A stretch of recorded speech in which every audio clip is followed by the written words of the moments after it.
Hmm, Hi ate, kumusta ka na? Long time no see ah. Dami mo ng paninda ngayon.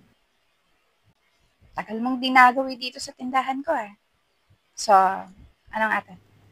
Wala naman.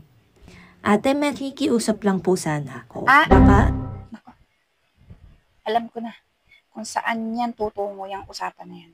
Tigilan mo. Hindi ka pa nga bayad eh. kung pwede lang po sana. Tonong mangungutang yan. Huh? Hindi na nga kita pinautang, di ba? Last year pa. So, lumipat ka ng ibang suking tindahan. E di, kung saan yung bagong mong suking tindahan, di doon ka. Doon ka mangutang, huwag dito. Di ate, nagalit sa akin eh. Ayaw na akong pautangin. Ah, Sige ate, kahit 2,000 lang. Panggastos lang hindi namin. ka na pinapautang. Kasi, kung ano yung ginawa mo sa akin dito, yun din ang ginawa mo dun sa bagong mong suking tindahan.